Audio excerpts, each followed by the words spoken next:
Hello, you are listening to Cali Chats, a healthy living podcast with a goal of helping you find true happiness within your mind, body, and soul.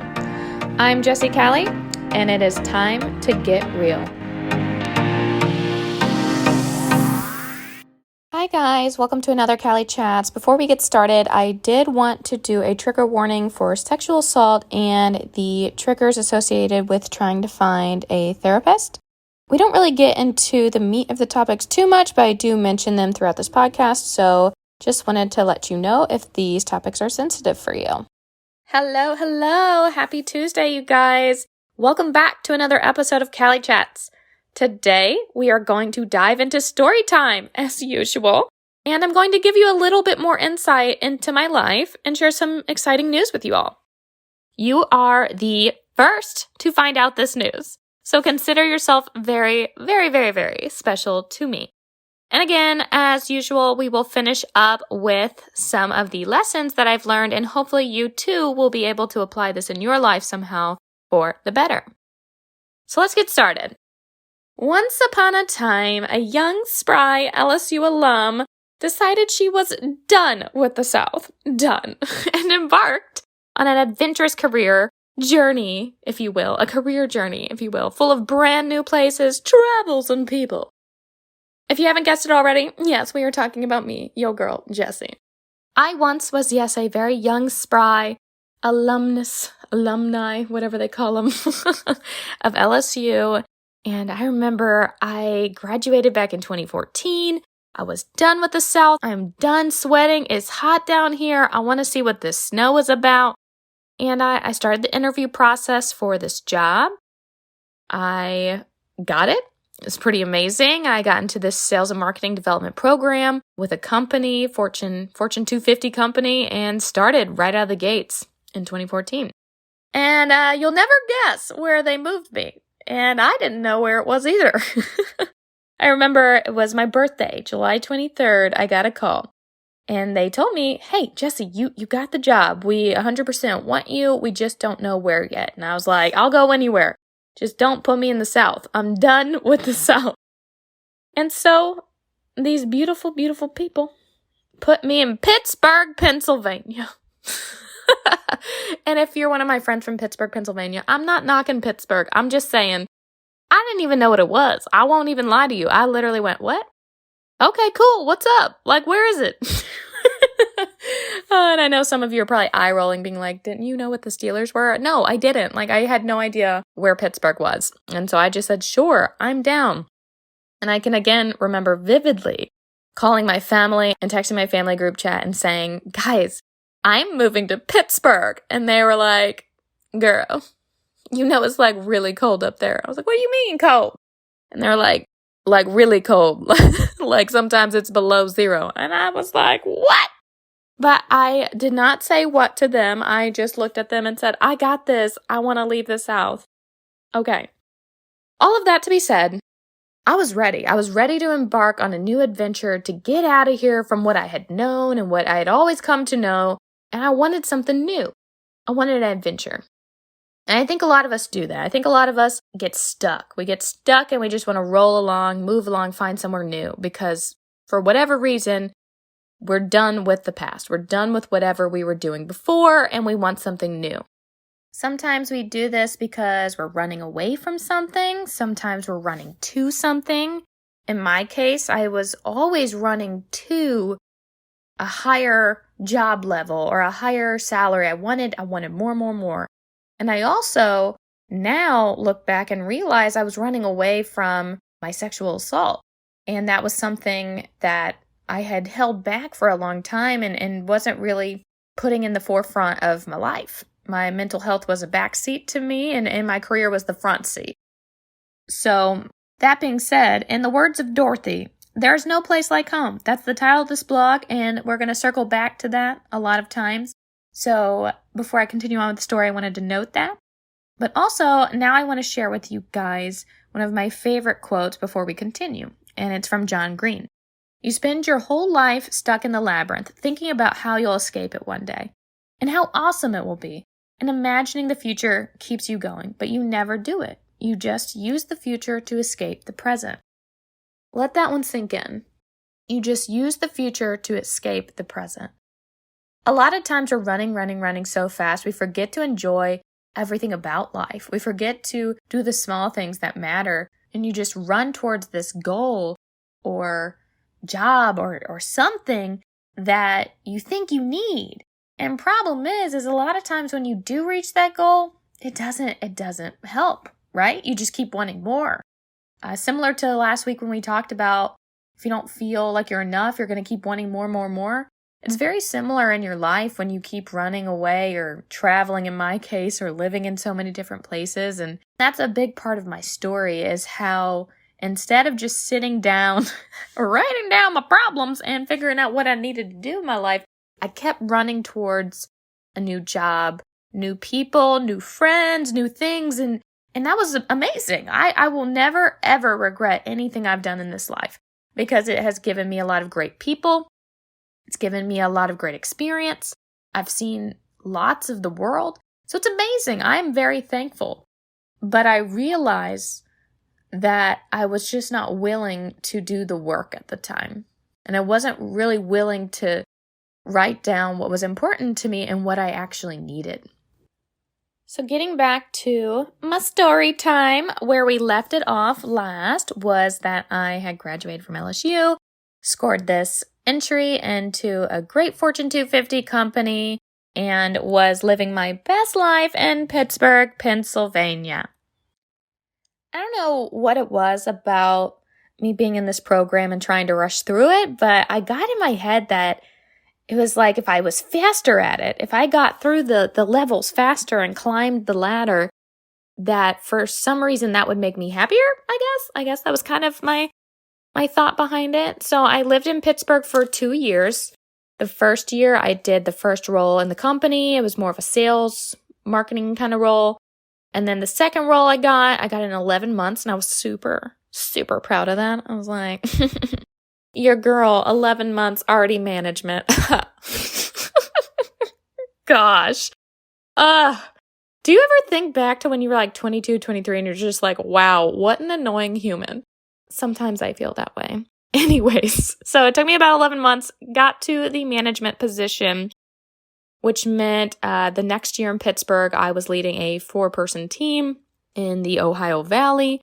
So that was like Pittsburgh, Michigan, Ohio. What else is over there? West Virginia, Kentucky. So I managed people, but I also managed all of the stores in the area that our products were at. And that was a very rewarding job. It's a very rewarding job. I got to work with a lot of different people. I got to meet a lot of people. I learned a ton, but I still felt so unfulfilled. There was just still something in me that was just climbing the ladder. I needed to get out of it. Like I kept just running through these positions. And the next job I got was in brand marketing. And that was my goal. My goal from college was always to eventually be in a corporate marketing position where I got to be the creative person who made, I almost said a bad word, made stuff happen. Stuff. That's what I'll say. I made stuff happen. I wanted to be that person. I wanted to be the shot caller, you know? And I had finally gotten there. It took me about a year. So that was 2 years with the program. I graduated out of the program and I got to corporate. And that meant I got to move to Baltimore. So that takes me to my next location of living. Baltimore was a little bit more pleasant weather-wise. It had more seasons. And it wasn't as cold. We had snow, but it wasn't nearly as crazy as Pittsburgh snow. Pittsburgh snow was like not something you can prepare for. I had to go buy a coat because I did not own a coat that was Pittsburgh warm, okay? I had to go buy one. But Baltimore was different. That one gave me some brief memories of the South with how it could get kind of hot, but not nearly as hot as Louisiana. Anyways, I digress. I have gone all over the place with this. But I got to Baltimore. I had gotten to corporate, and I was so excited. I was like, here's the thing. I was like, so excited. I had climbed the ladder, and I was ready to make it big. I was so ready. I was so excited. Like, I can still remember getting into my cubicle. That cubicle. That cubicle with those high walls. Just living the life, man. I just remember walking in being like, yeah, I've made it big. 24, or whatever age I was. No, I was probably like 25, whatever. Anyways, what a rude awakening corporate America can be. Am I right? Anyone else feel me out there? Up until this point, I kind of felt like I was my own boss. I traveled around. I had a company car. I met with clients. I was my own boss.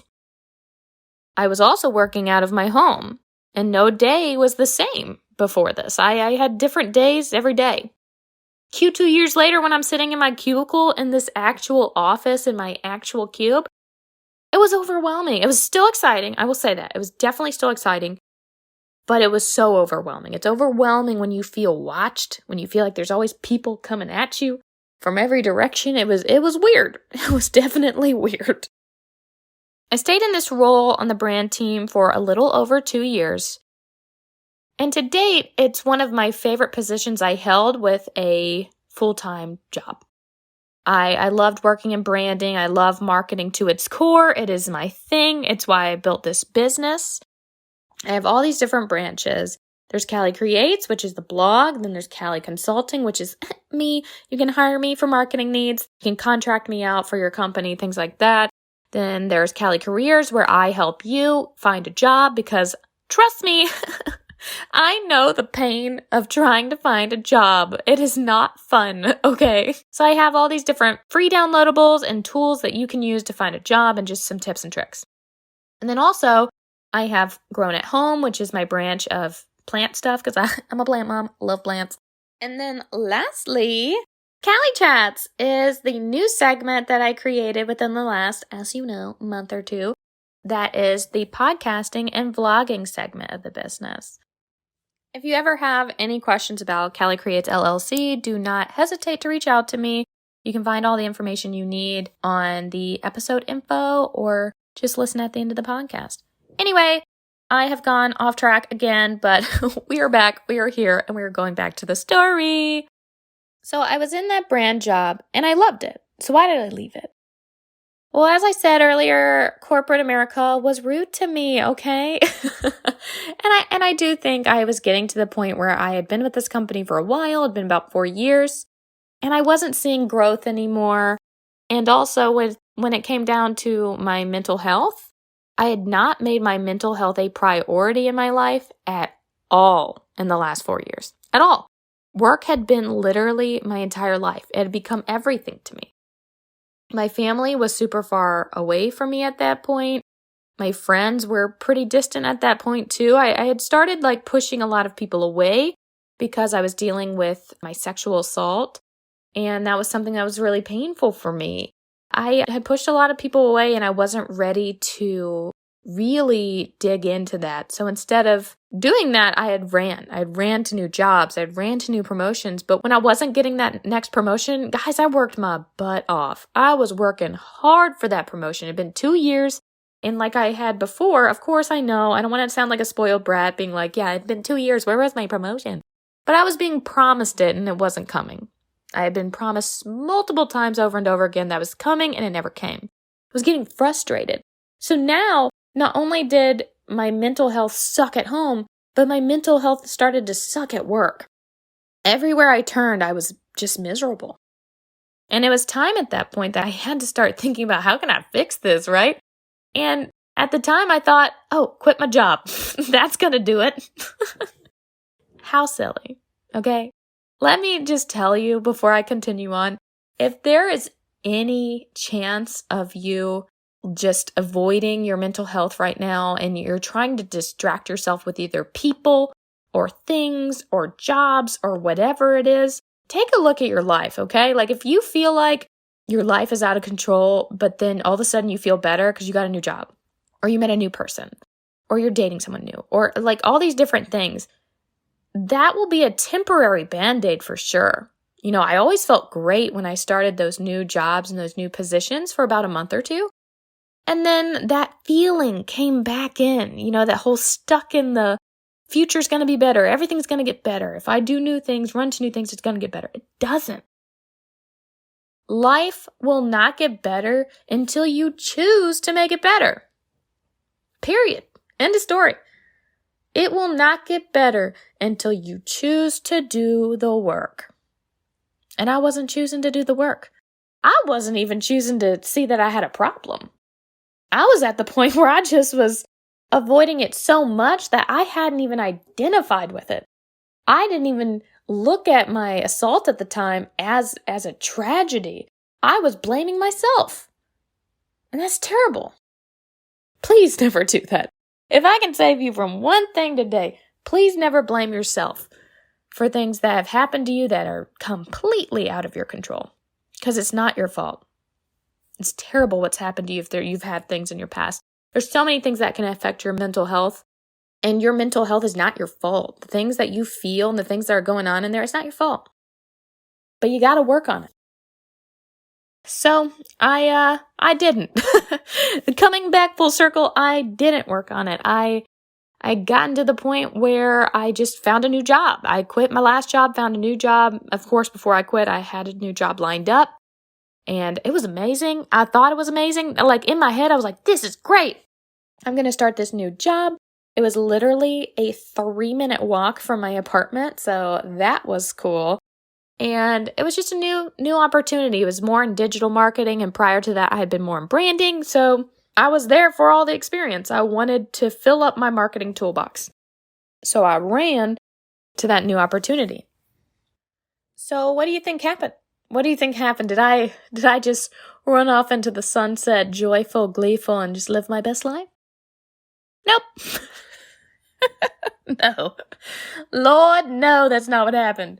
What happened was I was still a dang train wreck. Like, I was choosing to not work on myself, and I was choosing to just find these new opportunities, find things to fill that void in my soul and in my heart and in my mind and everywhere that was frustrating me. I was like, this'll do it. A new challenge will do it. But it didn't. What did help me was some friends and therapy, people, God, like all those things were amazing. My faith brought me through. I had really kind of become empty for a while. And so my faith was something that pulled me out of that, but also therapy was the hugest thing that helped me in the beginning for sure. I had a friend actually, and we'll get more into that on another episode. I'm going to have another episode that's purely dedicated to my depression and the fight I have with that and the ways that I started therapy and all that. So I won't get too much into that, but basically I had a friend that gave me her session. And if you hear me out there, Joe, thank you for that session. She knows that I am like forever grateful to her because I was having so much trouble finding therapy. And if you know the fight with that, you understand what I'm talking about. It is hard to find a therapist. It's actually not super simple to find one. You would think, I'm ready for therapy. It's just going to happen. And that's not always the case because like you, like me, like everyone out there, there are people that need to talk to someone. So it's kind of tough sometimes to find not only a therapist, but also a therapist that's licensed and into what you need because they all specialize in such different things that you want to have someone that specializes in your mental health issue or what you want to talk about. So it took me a long time. I could not find anyone, and I literally would be sobbing, guys. I would have to email another person. I would have to call another person. I would just be sobbing because it's so hard to put yourself out there, but then for someone to come at you and just say, no, I'm sorry, I'm not available, or I'm not taking new clients. It is heart-wrenching. Because all you want is help. So my friend, she came to me and she said, hey, I'm going to give you my session. And I think you really are going to connect with this therapist. Take it, go, and let me know how it goes. And I will forever be thankful for her because it ended up going really well. And I started going to that therapist regularly every week for the next few months. And that's where I really got a lot of my growth in the beginning of my journey. So if you're listening to this, and you do struggle and you have not been able to find a therapist, keep going, keep trying. They're out there. You just have to keep pushing through. And also I mentioned friends. Friends really did push me. They pushed me to realize the tragedy I'd been through, but also the severity of what I had been through and pushed me to get help as well. And again, all of you out there, I'm forever thankful to you. So once I started to do the work, life got a bit easier. Life got a bit lighter. Life got to be less tragic, Like I felt like I was living in this crazy universe for a while where my life was just crashing and burning. But once I started to do the work, things did start to turn up. I had stopped putting work in the forefront of everything, and I started to take a real look at my life. What did I need out of life? What did I want out of life? What was my dream? Up until that point, my dream was to have a great career, lots of money, and just live the life, right? And it was a pretty shallow dream. And now I know what I need in my life. I know what I want in my life, but it just wasn't the same for me back then.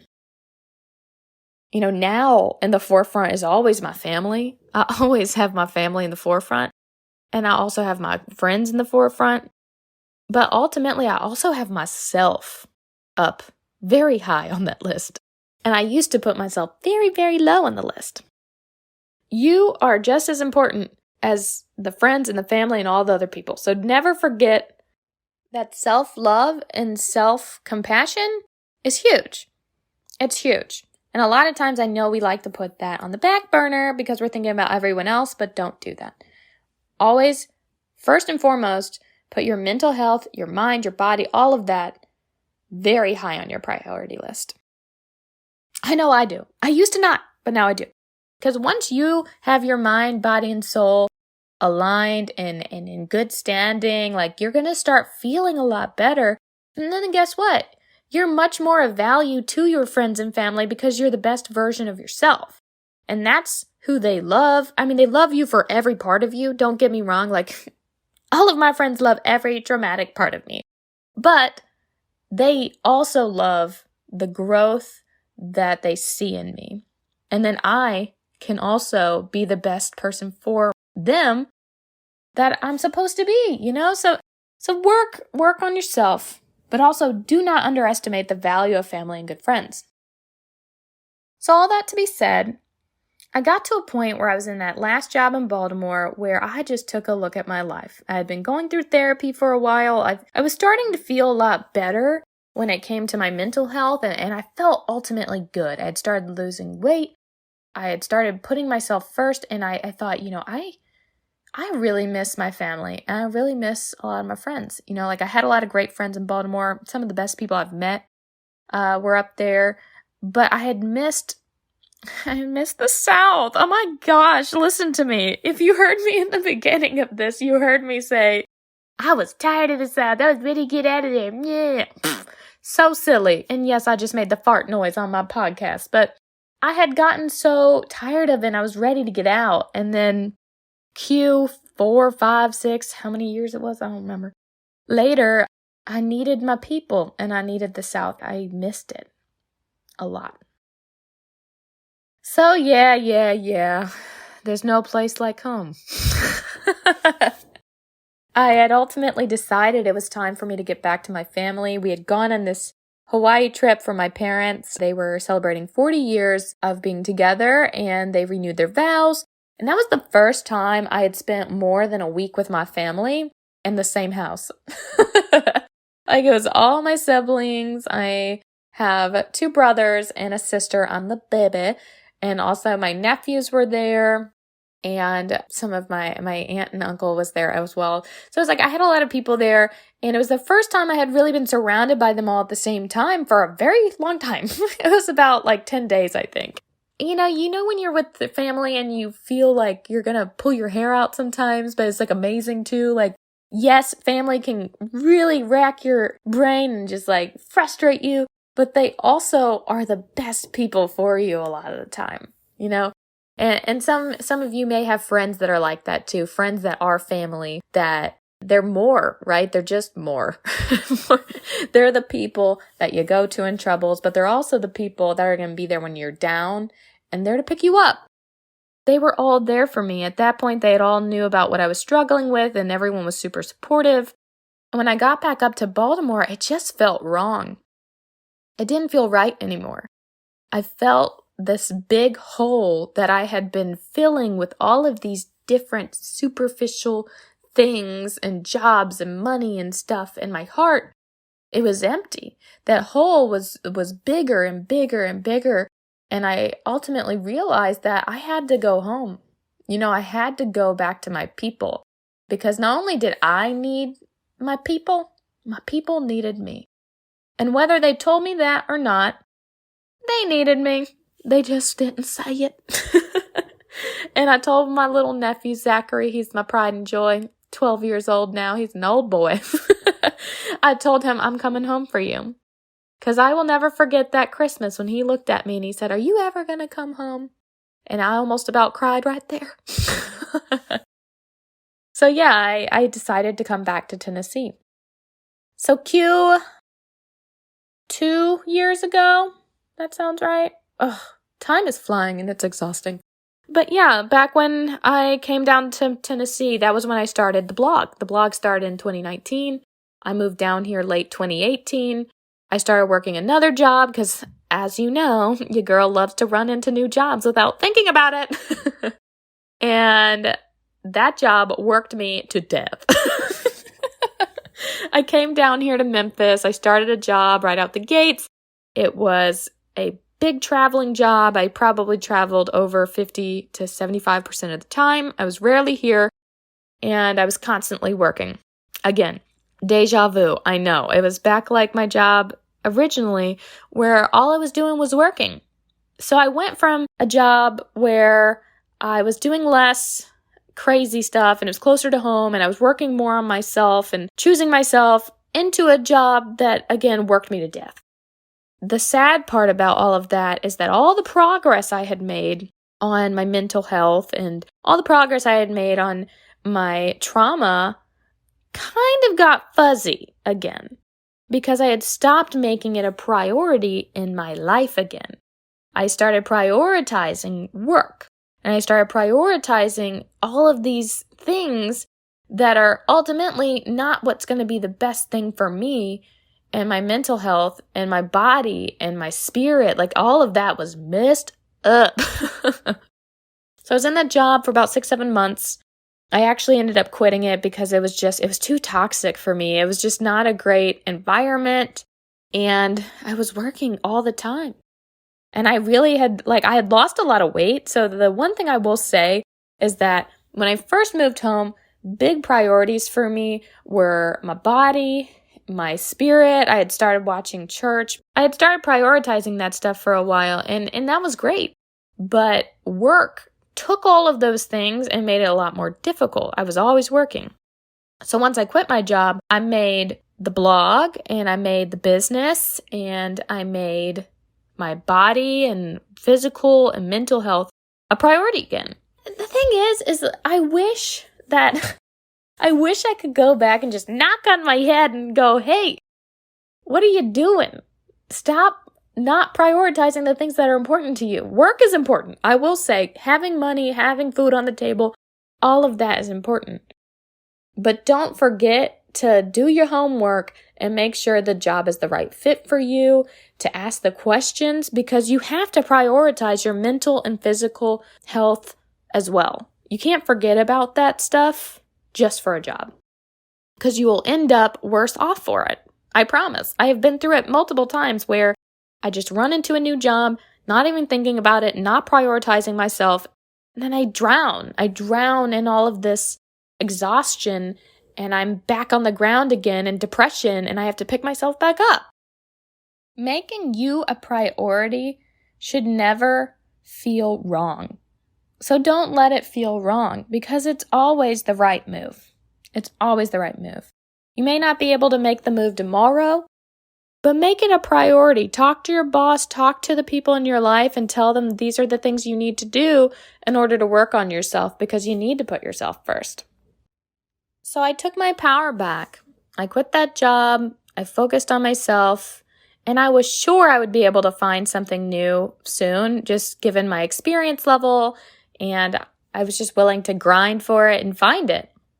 Well, as life usually does not love to just do whatever you want it to, COVID happened. And unfortunately, within a month or two of my search, the job market just dove. It just crashed, burned, boom. Because COVID happened, there was people laying people off. It was wild. So I knew at that point that, couldn't go back. Couldn't go back and change that decision. But I knew it was going to be a while before I was able to find a job because everyone was looking at the time. So even more so than before, I had to make myself a priority because I couldn't get a position, a job, and it was tough. So I had some savings, I had some money left over, and I was okay for a while. I knew I would be okay by a certain point, and I made myself a priority and my business a priority and just started working on me. And the greatest thing to come out of all of that was the fact that I lost, at this point, 45 pounds. I was making more time for my soul, doing the things that I love. And I was working on my mental health again. I was writing more. A lot of times with my therapy, a big part of my therapy was always writing out my feelings, getting out my emotions. And when I did that, I was able to actually realize where a lot of this angst or drama or whatever was coming from. And through that, I was able to make progress. So I have had the most fulfilling year for self-love and self-compassion in 2020. That was one thing that I can be thankful for this crazy year, was that it gave me a lot of time to work on myself, and there was no more time for excuses. So thank you, 2020, for making me actually focus on myself and nothing else. But then, eventually, I did get to that moment where I was getting broke. I told you earlier, I had a point. I had a point where I was like, if I get here, I need a job because I will literally be so broke. And I got broke. So I looked into Nashville. I looked into Memphis. I was looking for jobs everywhere and I could not find one. So I got in touch with a friend that lived in Nashville, and I ultimately decided to move to Nashville, and she was looking for a new apartment at the time. So it honestly worked out perfectly. Our dogs loved each other. It was just a match made in heaven. Moved my butt to Nashville. And I started grinding. I went on so many interviews. I went on so many phone interviews, Zoom interviews, in-person interviews. Guys, I went on a lot. I had a lot. And I still came up with nothing. And the craziest thing to come out of this pandemic is that I scored a great job right now with a fellow old coworker at one of the companies I've worked for prior, and I'm actually working remotely in a contract marketing position for a company up in the Northeast. So the irony is not lost on me that I moved to Nashville in order to find a job, and then found a job in an old city I lived. Whatever. I mean, life does not love to just give you what you expect, right? It's always a curveball. There's always a twist. So I moved to a new city to find a job, found one in a different city. Remote working is pretty awesome, pretty cool, and I love it. What ended up happening was a few months down the road, when I was living there and working there, I again got that feeling of missing my family. I think when we get put in a corner or stuck in a corner, put against a wall, and we have to make a decision, a lot of times you have to look at the hard things and think, okay, well, I'm broke. What am I going to do? I had to get a job, and I wasn't finding any in Memphis. So yeah, I took my butt to Nashville. And then I guess a little birdie or whatever, maybe it was a sign, came down and gave me this olive branch that was the contracting job I got. And now I'm not even locked in to Nashville. So it was just one of those things, one of those moments where you're just like, oh, wow. Okay. So this is what I'm good at. I love working remotely, so I think that's something I probably will do for a long time. It is nice to have job security again. It is nice to have something going on, and I think we can all say that it's been a tough year, so it's great to have things that are more sturdy and more stable. So here we are with the news I promised you earlier. I am moving back to Memphis. You heard it here first, ladies and gentlemen. I am moving back to Memphis. So yeah, that's the news. I have told very few people, but I'm very excited to be back. and I've missed my family and my friends here, and it just feels right. It feels right this time, and overall, it just feels good. My heart has always been here, and I was always running all over the place, and like I said earlier, I had that hole in my heart. When I came back to Memphis, it filled up. A lot of times we underestimate the power and the value of good friends and good family. So don't ever do that. That's lesson number 1. Don't ever underestimate the value of your family and good friends in your life. You never really realize how much you missed your family and friends until you take time to think on it, or until it's gone. I didn't realize until that Hawaii trip how much I had missed my family because I wasn't spending that much time with them. I can count on like my 1 and 2 hands how many times the whole time I was gone that I had come home, right? Because I was super far away and I had to work, so I could only come home for the holidays. I sometimes came down for my birthday, but other than that, I was gone.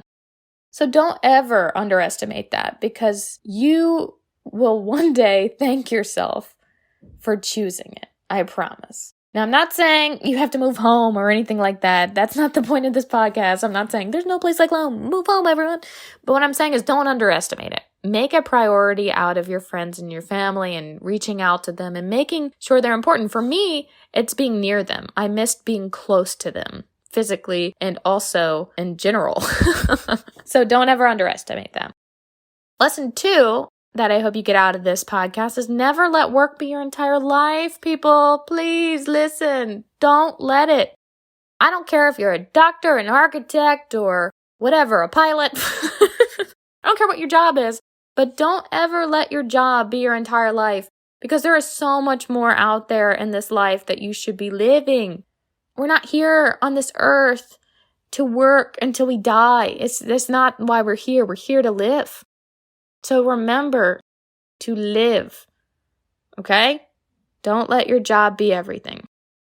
And then lastly, 3rd lesson, live more fully and think more clearly. You guys might remember those 2 are blog categories on the blog, live more fully and think more clearly.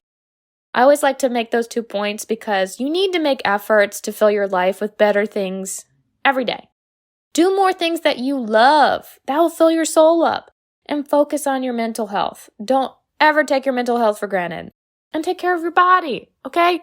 It's time to take your life back. Live more fully, think more clearly, take care of your body, focus on your mental health, and do more things that you love. Fill your life with better things, okay? Okay. So that was a lot. I think this is going to be a long podcast. I haven't edited it yet, but I'm pretty sure this is going to be a long podcast because my last podcast was only 8 minutes. So I guess I just had a lot more to say. And my voice is better. As you can tell, my allergies have subsided. Thank goodness. All of that to be said, you guys have made it to the end.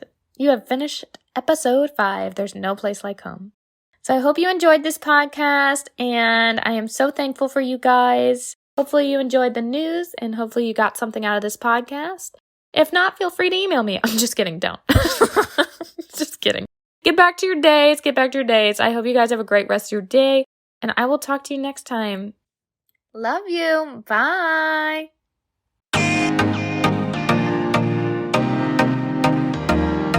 If you enjoyed this podcast, please like, rate, review, and subscribe on Spotify, Apple Podcasts, or pretty much anywhere you can listen to a podcast. For more from me and Cali Chats, visit www.calicreates.com. Or you can check me out on Facebook and Instagram at Cali Creates LLC. Thanks, and talk to you guys later. Bye.